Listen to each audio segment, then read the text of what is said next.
Right now I'm in Denver, just got here. It's been a crazy travel week for me. I left the group a little early to work on another video gig with the same company I worked for last time. I departed out of Valencia on Tuesday. Air Europe wasn't able to give me my boarding pass for Norwegian Air. The girl at check-in in Valencia was like, you're gonna have to go to the airline check in and get your boarding pass, but your bag is going to be forwarded along, no problem. I get to Paris. At the Norwegian check-in, I was like, I need my boarding pass, and they were like, do you have any check bags? And I was like, no, my check bag is already coming from Spain, and it's from my last flight. And the guy at the register was like, what do you mean? We don't transfer bags from that airline because we don't work with that airline. The girl in Spain told me that it was going to make it. It was going to be, its final destination was JFK.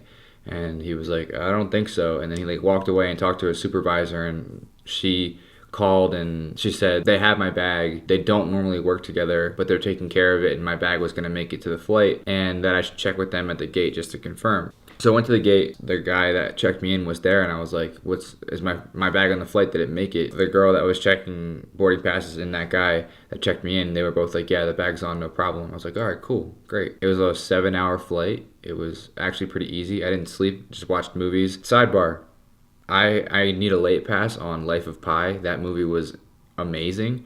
I just wish I didn't watch it on a flight because it got to me. Like, it's a pretty emotional movie. At some point, I was like watching this like, oh shit, like, don't cry in front of these people.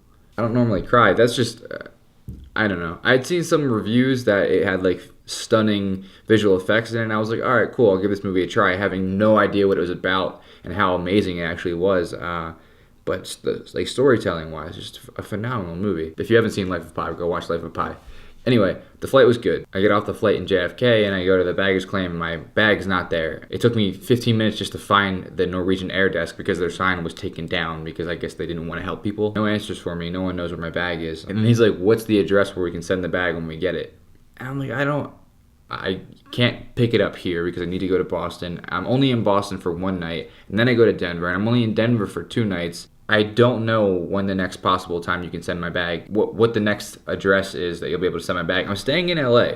I'm staying in LA for like 3 weeks, but the first week is at an Airbnb, and the second week is undetermined right now. I don't know where I'm going to be staying. I could just have them send it to LAX, and I told him maybe that's the plan, and he was like, all right, just give me a phone number, and we'll call you when we have your bag, and you can tell us where to send it. And I was like, all right, cool. I left JFK.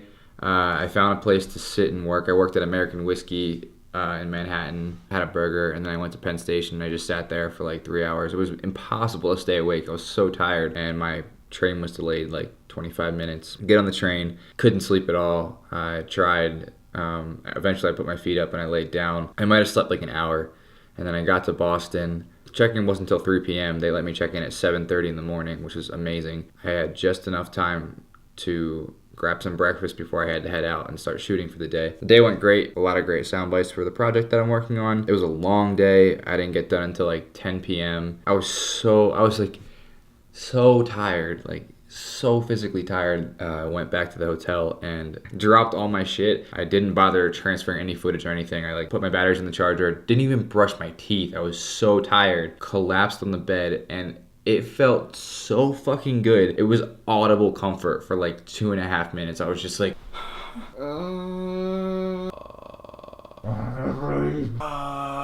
this is the Frank's hot sauce of beds. This is better than Wawa. Oh man, and that was like the greatest night of sleep I've had in the last 6 months. And then the next day, another day of shooting, and still 2 days after my flight, no word on my bag. I'm under the impression that my flight out of Boston to Denver is at 9 p.m. because that's what my calendar says, because whenever I get an email from an airline or with itinerary in it, it automatically goes in my calendar. It's really amazing. So I'm like checking my calendar throughout the day, see what's going on. I'm like, all right, I have the entire day to explore Boston. This is awesome. And I look at like the email that I got originally from them, and it was like flight departs at 3:08 p.m. Well, I fucked that up. That was such a novice traveler move. Not even, that was I don't know. But yeah, my calendar was in the wrong time zone. I didn't even realize that event was in the wrong time zone, so I missed that flight. They had another flight connecting through Chicago to Denver, $250 fare difference plus a $75 change fee. That flight departs at 4:40 and it's already 2:40, so I have 2 hours. It's almost an hour at this point of the day to get to Boston Airport. I call an Uber, he gets lost trying to find me. We get on the expressway and it's traffic, and I'm like, I'm gonna miss this flight too. I made it there just in time. Curbside checked my bags and I made it to the gate. They ran out of overhead storage space and delayed the flight, and then we couldn't take off for some other reason, and our flight was even more delayed. And we got to O'Hare late, and my connecting flight was boarding just as we were landing, and I was like, I'm gonna miss this flight now. I tried to like have my stuff ready once the plane landed so I could like run up the aisle and like be like, sorry, excuse me. That didn't work. I got like 5 rows and then had to stop. And people were like, the fuck are you doing? And I was like, I don't know. And then that flight gets delayed 17 minutes. And I'm assuming it had something to do with my first flight. So I made it. I'm here in Denver. I have 1 day of shooting tomorrow, and then I'm staying overnight, and then I'm flying to LA. But that's it. I really just wanted to give an update because I haven't been vlogging like at all. My Lisbon video is coming. My Morocco video is coming. Some smaller trips are coming. I took a trip to Paris. I shot a Chance the Rapper concert. It was awesome. Please keep watching and keep sharing and subscribe if you haven't yet. I'm gonna do a lot more videos in the next couple months. It's important to get back into a groove. So, see you guys soon.